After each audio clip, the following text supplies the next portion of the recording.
द्वितीय खंड अध्याय 8वां। श्री गणेशाय नमः। श्री सरस्वते नमः। श्री गुरुभ्यो नमः। हे वसुदेव देवकी नंदन, गोप गोपियों के मनोरंजन, है दुष्ट दानव मर्दन, श्री हरि प्रसन्न हो। मैं हीन दीन पतित नर, नहीं मेरा कोई अधिकार, चहु और से लाचार हूँ मैं प्रभु। जो तुझे अनन्य भाव से पूजता, उस भक्त को तू है मिलता। माता न दिखाती निष्ठुरता, कभी अपने पुत्र को। इच्छाएं अपने पुत्र की, माता ही पूरी करे उसकी। जिम्मेदारी से नरेंद्र की, है आपके चरणों में। जैसे चाहे वैसा करे, किंतु मन में दया धरे। आप ही के सहारे प्रयत्न सारे नरेंद्र के। 7वें अध्याय में किया लेखन, जाओ तुम गुरु शरण, उनकी शिक्षा अनुसार करो आचरण, आत्म उद्धार होगा।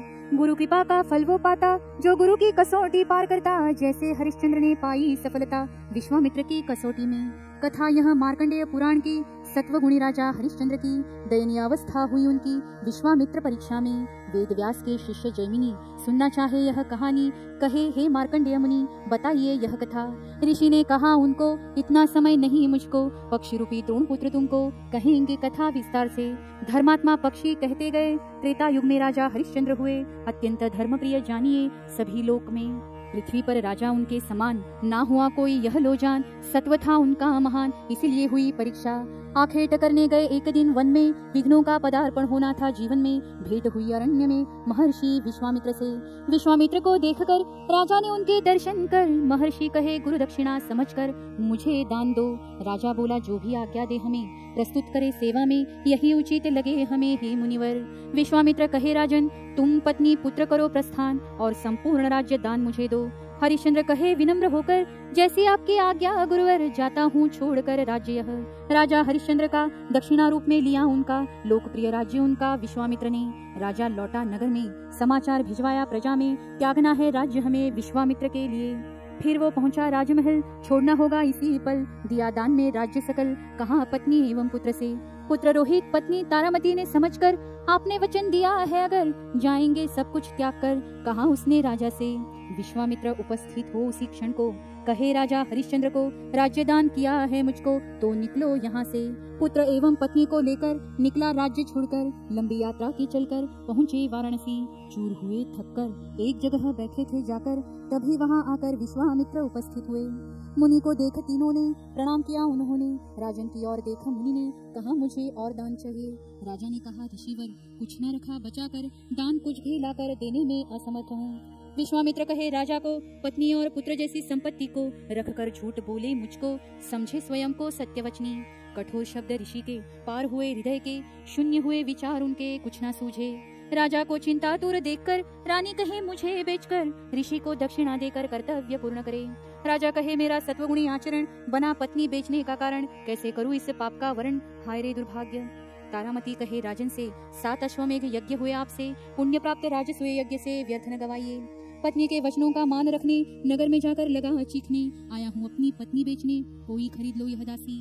तभी एक वृद्ध आया वहाँ पर, राजा को मूल्य देकर उसकी पत्नी को खरीद कर जाने लगा। माता जब लगी जाने, रोहित भी लगा जिद करने, उसकी भी कीमत देकर वृद्ध ने खरीदा उसे भी। वृद्ध गया दोनों को लेकर, राजा बैठा हताश होकर। विश्वामित्र पधारे वहाँ पर दान लेने, जो भी था वह दिया धन, ऋषि को ना हुआ समाधान। स्वयं को बेचकर और दान दो मुझे हरिश्चंद्र। स्वयं को बेचा राजा ने, खरीदा उसे डोम ने, मूल्य चुकाया उसने दास खरीदने को। राजा करने लगा विचार, पत्नी पुत्र का किया व्यापार, राज्य सारा गया अपार, कितना मैं पापात्मा। डोम कहे बस करो, दुखी होना बंद करो, दास्यत्व की चिंता करो, काम करना आवश्यक। आरंभ करेंगे कार्य को, तुरंत जाना है स्मशान हमको, स्वीकारो मेरे दास्यत्व को कार्य करने हेतु। तुम इस स्मशान में रहोगे, पार्थिव देहों को अग्नि दोगे, उसकी जो भी कीमत लोगे उसके 10 भाग करना। 6 भाग यहाँ के राजा को, 3 भाग देना मुझको, 1 भाग मिलेगा तुमको, वह तुम्हारा वेतन होगा। राजा पहुँचा स्मशान, देखकर वहाँ का वातावरण, हुई अत्यंत घृणा उत्पन्न, जीना दूभर लगे। किंतु बदलता है भाग्य भी, करना दाह संस्कार का कार्य भी, इतना तुच्छ कार्य कभी किया ना था जीवन में। अन्न पानी के अभाव से दुबला हुआ शरीर से, दाढ़ी और केश बढ़ने से दिखने लगा भिखारी। अनेक वर्ष बीते ऐसे, पुत्र पत्नी होंगे कहाँ और कैसे, दुखी होकर परिवार की याद से राजा रोए फूट फूट कर। ऐसा न गया एक दिन, परिवार हेतु व्याकुल न हुआ मन, कहाँ होंगे दोनों जन कुछ पता नहीं था। इधर पत्नी भी चिंता मग्न, मन रहता पति से संलग्न, सारे ऐश्वर्य हुए भग्न, भोजन क्या करते होंगे। दुर्बल हुई शरीर से, हड्डियों का ढांचा दिखे दूर से, आहत हुई नई विपदा से तारामती। उसके इकलौते पुत्र को सर्प ने डसा, उसको प्राप्त हुआ मृत्यु को रोहित राजपुत्र। करने उसका अग्नि संस्कार, कोई ना करे सहकार, खींचते हुए लेकर आई प्रेत स्मशान तक। आंखों में अश्रु भरकर कहे है निष्ठुर परमेश्वर, अंतिम संस्कार के समय पर भेंट हो इसकी पिता से। हरिश्चंद्र थे जिस स्मशान, तारामती आई उसी स्थान, नहीं पाए एक दूजे को पहचान, दुर्बल होने के कारण। रानी कहे भाग्य को, पिछले जन्म के किस पाप को, भोग रही हो दुर्भाग्य को, ईश्वर कैसा समय आया। रानी की आवाज सुनकर राजा ने गौर से देखकर, पहचाना कुछ देर रुककर दोनों ने एक दूसरे को। पत्नी और मृत पुत्र को देखकर रोने लगा चीख कर, आए कैसा दुर्भाग्य लेकर हे तारामती, पिछले जन्म के पाप कैसे भोग रहे हैं हम ऐसे, छीना इकलौते पुत्र को हमसे हे निष्ठुर ईश्वर। इतने दुख से विचलित होकर मूर्छित हो गए गिरे धरती पर, पुनः होश आने पर रोने लगे।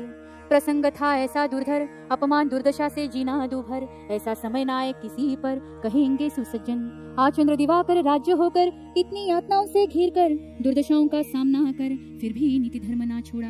रानी कहे भाग्य से तुलना होती जिनकी देवों से, बनाया तूने डोम से, धिक्कार है तुझे।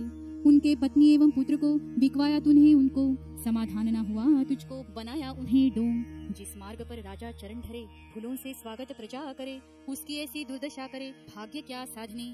बस हुआ प्राणनाथ, नहीं चाहिए धर्म निष्ठा का साथ, छूटा इकलौते पुत्र का साथ, नहीं सहना कुछ और। छोड़ गया साथ हमारा इकलौता पुत्र प्यारा, दाह संस्कार हमारा करेगा कौन। इसलिए नहीं चाहते जीना और दुख ना पड़े सहना, पति से पूर्व पत्नी का मरना होता है शुभ। इसलिए हम दोनों को भेजिए यमपुरी हमको, यही है प्रार्थना आपको हे प्राणनाथ। राजा कहे उसको, साथ आता हूँ यमलोक को, मृत्यु पश्चात हमको साथ रहना नसीब हो। राजा के प्रेम भरे बोल सुनकर रानी का मन आया भर, हाथ उसके गले में डालकर चीख चीख कर रोने लगी। बहुत देर रोती रही, मूर्छा में पड़ी रही, राजा फिर रुका नहीं, चिता तैयार करने लगा। चिता बनाए अपने हाथों से, अश्रु बहते निरंतर आंखों से, पक्का निश्चय किया मन से आत्मदहन का। सोचे ये कैसी अनहोनी, पुत्र देता पिता को अग्नि, विपरीत स्थिति ये बनी मेरे दुर्भाग्य से। जिसके हठ पूर्ण करे देवता, जिसका रक्षण मेरा फर्ज बनता, वही करे मेरे समक्ष आत्महत्या कैसे सहूं। जिसके केशों में फूल सजाया, अलंकारों से श्रृंगार कराया, जिससे सारा स्नेह पाया, रखा जिसे फूलों में, जो भी उसने हठ किया तुरंत उसे पूर्ण किया, उसके समक्ष प्रस्तुत किया, कितना ही हो कठिन। जिन हाथों से प्रेम किया वही करेंगे अंतिम क्रिया, कैसा यह मुझसे खेल किया है विश्वेश्वर। चिता पूर्ण हुई रचकर, पुत्र का मृतदेह रखा उस पर, तारामती भी बैठी जाकर चिता पर। प्रदक्षिणा ली चिता को, स्मरण कर कहा नारायण को, अब तो ले जाइए हमको स्वर्गलोक। अग्नि हरिश्चंद्र ने दिया, चिता को प्रज्वलित किया, चिता में प्रवेश किया देह त्यागने। तभी हुआ चमत्कार, प्रकट हुए साकार उस पवित्र स्थान पर धर्म इंद्र एवं विश्वामित्र। इंद्र ने अग्नि बुझाई, चिता शांत कराई, रोहित की आत्मा लौटाई, उतारा सबको नीचे। विश्वामित्र ने कहा राजन से, कम नहीं तुम ब्रह्मदेव से, मैं प्रसन्न हुआ तुमसे तुम्हारे गुण के कारण। इंद्र कहे राजा से, स्वर्ग का राज्य लो मुझसे, पत्नी पुत्र संग भोगो उसे अजरामर होकर। हरिश्चंद्र कहे देवों को, बेचा है स्वयं डोम को, मुक्ति कैसे मिले दास को उसकी सम्मति बिना। दूजा तीजा कोई ना, डोम मैं ही था बना, इंद्र था वृद्ध बना, कहे ब्रह्मदेव। पुष्प वृष्टि हुई स्वर्ग से, इन तीनों पर नभ से, प्रशंसा मुक्त कंठ से की धर्म इंद्र और विश्वामित्र ने। कसौटी इतनी भयंकर ले सकते सद्गुरु या ईश्वर, बोध इस प्रसंग को सुनकर लेना आवश्यक है। अनेक प्रकार से छलते हमको, कई यातना देते हमको, अनेक कठिन प्रसंगों को उत्पन्न करते कसौटी में। अनुभव से कहते हरदम, इसका प्रमाण है हम, सद्गुरु लगते तुझे हम कसौटी के क्षण। ऐसा विषय किया लेखन, इस अभंग में है वर्णन, पढ़ो अभंग देकर ध्यान, यह सुख चकने हेतु। हा सुख साखण्या देव वेडावला, त्रिभुवन टाकुनी भक्त हृदय राहिला। येथे कांड्या कोंड्यांचे अन्न, ते चवीने खातो नारायण, भक्ताच्या लागला का पाठी, भाजून पोळून करील त्याची बाकी, जेव्हा करील त्याचे वाटोळे, तेव्हा देव म्हणे हा मी तुला भाळे। नरेंद्र सांगे असा खट्याळ देव, जरी दिसला क्रूर परी तो भोळा शिव। ऐसा है गुरुवर लगता क्रूर कैसा ईश्वर, देखो कसौटी में उतर कर तब ज्ञात हो। गुरु कृपा हुई जिस पर, उसने मुक्ति प्राप्त कर, अज्ञानता से मुक्ति पाकर जीवन अपना सफल किया। उसे ना जन्म मरण का भय, ना करना है सुख दुख का उपाय, सिर्फ सद्गुरु चरण समाए अपने हृदय में। करूं अपना जन्म मरण, व्यर्थ होता यह जीवन, पूर्व सत्कर्मों के कारण गुरु आप मिले, याद आती है सुहानी मनुष्य जीवन की कहानी, पड़ेगी सबको सुनानी इस जगह। जय जय श्री गुरुवर, करुणा कर तू हरिहर, माता पिता तू प्रभुवर, निश्चयात्मक तू। वासना विकार से जन्म पाया, उसने अहंकार को पति बनाया, प्राप्ति कारण को बिसराया इस देह की। द्वैत सास और ससुर, मुझ पर प्रेम उनका अपार, लोभ मोह दोनों देवर, इच्छाएं अति विशाल। आशा ममता बहने पति की, करनी क्या बताऊं उनकी, निर्मिति कर ब्रह्मांड में संसार की, प्रपंच में धकेले मुझे, मैं कहना सिखाए, मेरा मेरा कहकर पागल बनाए, बलपूर्वक संसार में उलझाए ये दोनों ननदे। मैं और मेरा संसार, यही लगा जीवन का सार, सास ससुर और देवर ननदे प्रेम अधिक करें। ऐसा अपना संसार बनाया, लालच संपत्ति से भरपूर पाया, तक्षण मेरी कोख में आया क्रोध सुपुत्र। खुश होकर बांटी मिठाई, मन को अति प्रसन्नता हुई, दुर्बुद्धि जन्म लेकर आई दूसरी संतान बनकर। कुछ दिनों में पुनः उत्पत्ति, भय शोक की बढ़ी संतति, संसार से जाने लगी मस्ती, बढ़ी सारी बेचैनी। वासना विषय के चक्कर लाए मुझे रास्ते पर, कष्ट करता हूँ मर मर कर, फिर भी सुख नहीं, मोह अत्यधिक किया, उसी ने बंदी किया, सुख से अपने को दूर किया, इसीलिए होता है दुख।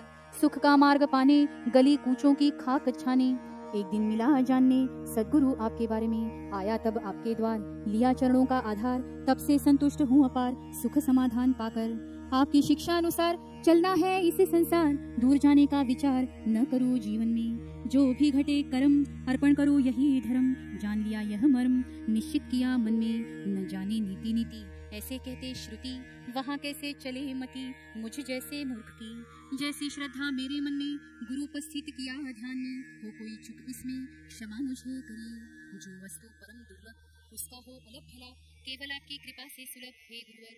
जो दान नहीं त्रिभुवन में, पाया संतों से जग में, इनकी महिमा शब्दों में क्या मैं करूं। जो इस विश्व से अलग, विश्व में होकर भी विश्व से अलग, आपकी कृपा से पाया समझ हे गुरुवर।